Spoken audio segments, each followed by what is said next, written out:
Hapsari, biasa disebut Mei saja. Saya adalah owner dari brand busana muslim yang bernama Hapsari Scarf. Saya merupakan owner dari Hapsari Scarf yang bergerak di bisnis penjualan busana muslimah. Bisnis ini sudah ada sejak tahun 2010. Saat itu saya resign dari sebuah perusahaan BUMN. Kemudian saya membuka usaha di salah satu mall di Bandung. Jadi bentuk store-nya itu full offline store. Motivasinya adalah bagaimana caranya saya bertahan hidup secara mandiri untuk kemudian saya sambil kuliah pasca sarjana waktu itu. Jadi saya membuka saya membuka bisnis busana muslimah. Dulu tahun 2010 itu busana muslimnya tidak hanya busana muslim saja, tapi lebih casual look malah. Nah, untuk range usianya lebih ke umur 20-an. Kemudian target marketnya juga untuk orang-orang dewasa muda, orang-orang bekerja, ibu-ibu muda, tapi lebih banyak ke single. Jadi karena saat itu saya mengambil keputusan tidak susah berjualan dengan range usia yang nggak jauh dari umur saya waktu itu, jadi sekitar umur 25 tahunan ya kalau nggak salah saya memulai bisnis ini. Jadi setelah keluar resign dari perusahaan BUMN tersebut. Kemudian apa saja yang dijual? Dulu ada scarf seperti ini, pasmina, atasan, bawahan, gamis, top, blus. Kemudian ada juga kebaya tapi lebih ke kebaya untuk dewasa muda ya, jadi umur 20-an gitu, jadi 30 tuh mentok, dia nggak diperuntukkan modelnya untuk 40 tahunan. Nah di situ menemukanlah model baju yang winning, jadi repeat order, bikin lagi. Nah selain bikin juga waktu itu saya juga mengambil langsung ya, atau labeling aja, namanya labeling aja, jadi ambil langsung dari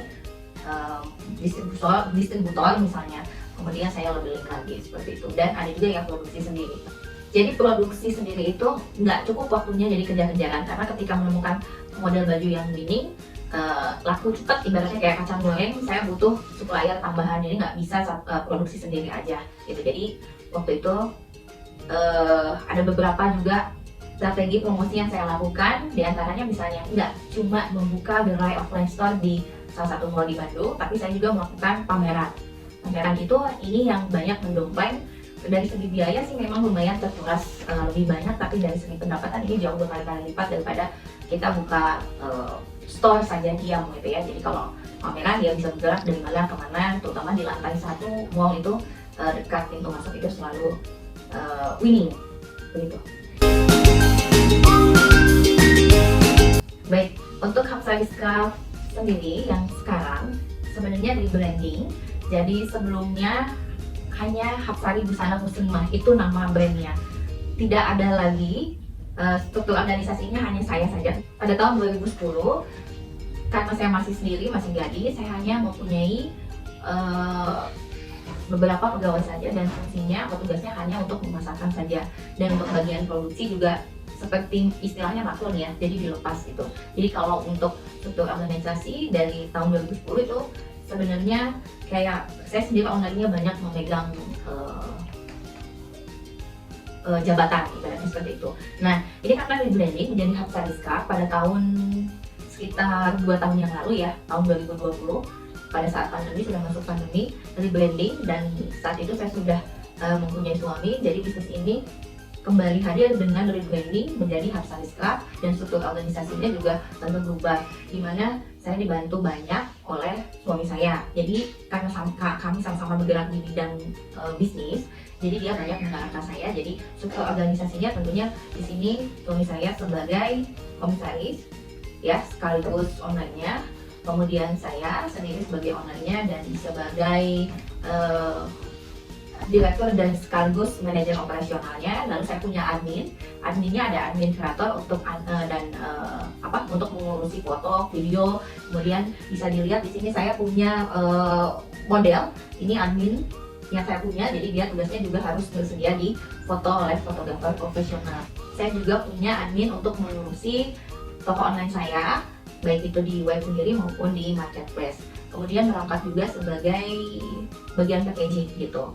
Lalu yang lainnya lebih banyak ke freelance, seperti ada bagian ekspedisi, jadi nggak ada keterikatan, tapi saya punya beberapa ekspedisi yang sudah langganan gitu, jadi daily dia selalu pick up ke sini, jadi tugasnya hanya mengambil barang aja tanpa keterikatan. Kemudian ada juga pegawai atau karyawan yang lebih ke kolaborasi ya. Saya punya ibaratnya apa ya, advertising agency, di mana setiap bulannya kami bekerja sama, ibaratnya memang saya menyewa pihak kedua untuk melaksanakan digital marketing Hapsariska gitu. Baik, Hapsariska mempunyai cara tertentu untuk meningkatkan penjualan. Yang paling penting adalah karena bentuknya lebih ke online store, Hapsariska ini tidak bisa hidup dengan atau tanpa adanya ads. Ads yang saya lakukan atau ads yang Hapsariska lakukan adalah dengan mempergunakan servis FBS dan OBS. Begitu, itu yang poin paling penting banget, seperti nyawanya atau ruhnya dalam online store. Cara lainnya untuk meningkatkan penjualan di Hapsariska adalah dengan berkolaborasi dengan beberapa selebgram atau public figure, seperti artis atau public figure, misalnya dari anggota partai atau anggota DPRD, atau misalnya dari pernah juga bekerja sama dengan presenter berita, tapi yang lumayan mendongkrak adalah ketika bekerja sama atau di-endorse oleh artis nasional. Ini lumayan untuk meningkatkan branding dan penjualan, walaupun tetap penjualannya lebih terdompleng dengan FBS dan OBS tadi, begitu. Baik, Hapsariska karena bentuknya adalah online store, tentu saja akan banyak mempergunakan strategi promosi dengan cara digital marketing. Yang paling pertama dibuat adalah dengan pembuatan website domain tersendiri. Ini tentunya dibuat secara berlangganan dalam jangka waktu panjang. Hapsariska mempunyai website sendiri, di mana di situ menjadi salah satu toko online Hapsariska. Namanya adalah www.hapsariska.com. Ini punya domain tersendiri. Hapsariska akan saya jelaskan sekilas. Domain ini diperbaharui dalam 1 tahun sekali. Kemudian website hapsariska.com ini berlangganan di bawah platform Bedu. Ini juga refreshnya atau berlangganannya selama 1 tahun sekali, seperti itu. Dan dengan website ini adalah ruhnya dalam beriklan. Tanpa website, Hapsariska tidak akan menggunakan iklan FBS. Dengan website ini akan dimasukkan ke dalam account business manager, di mana website ini dengan adanya website Hapsariska ini akan terlacak konsumen atau calon konsumen yang pernah mengunjungi website, yang pernah mengunjungi Instagram, pernah mengunjungi Facebook, dan semua media sosial lainnya termasuk Linktree. Dan siapa saja yang pernah atau siapa saja yang terhubung dengan iklan yang sejenis dengan Hapsariska. Jadi online store yang Hapsariska punya, satu item yang sangat penting adalah mempunyai website, karena website inilah terusnya untuk ads di FBS, begitu. Oke, jadi dengan bantuan website ini pokoknya nomor 1 banget, karena di website ini sudah pasti ada pixel-pixel yang ditanam, ibaratnya CCTV. Kita save, kita buka, kita pelajari datanya, dan itulah yang akan menjadi target bagi calon konsumen dan konsumen. Kemudian digital marketing yang selanjutnya, ada beberapa media sosial yang dipakai, yaitu Instagram. Instagramnya adalah Hapsari_Scraft. Di Instagram ini juga yang dilakukan adalah membuat postingan dalam bentuk feed dan story. Di Instagram ini lebih banyak bermain organik yaitu tanpa bantuan ads sama sekali. Kemudian Instagram juga di situ banyak bermain dengan konten-konten yang diisi oleh selebgram dan public figure lainnya. Di situ akan ditaruh. Kemudian, nah enaknya karena Instagramnya ini adalah Instagram bisnis, dia akan terkoneksi langsung dengan Facebook fanpage. Nah, sekali kita posting story atau di feed di Instagram, ini akan langsung terkoneksi di fanpage Facebook. Jadi nggak usah bikin 2 kali postingan di platform yang berbeda, seperti itu. Baik, digital marketing selanjutnya yang harus Rizka lakukan adalah dengan menggunakan media sosial TikTok. Di media sosial TikTok ini lebih ke menggunakan fitur live TikTok. Live TikTok ini lumayan menggait banyak follower. Jadi ketika selesai live, itu follower akan bertambah. Jadi kalau untuk menarik ke sampai sukses atau penjualan, memang ini customer journey-nya lebih lama tapi lebih langgeng seperti itu. Kalau kita melakukan TikTok dari hari ke hari secara kontinu, ini pernah dibuktikan oleh Hamsa Rizka.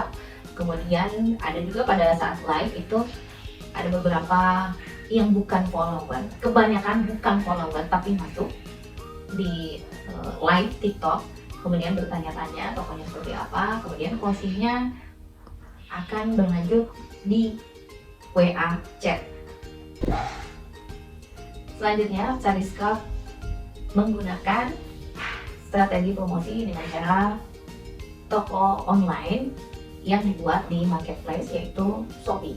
Dengan Shopee inilah mengatakan Hamsa Rizka ternyata bisa menjadi toko start dengan penjualan yang daily itu mencapai berapa piece. Jadi dalam bulan keberapa Hamsa Rizka bisa dalam posisi toko start di Shopee gitu. Dan ini alhamdulillah langgeng sampai sekarang.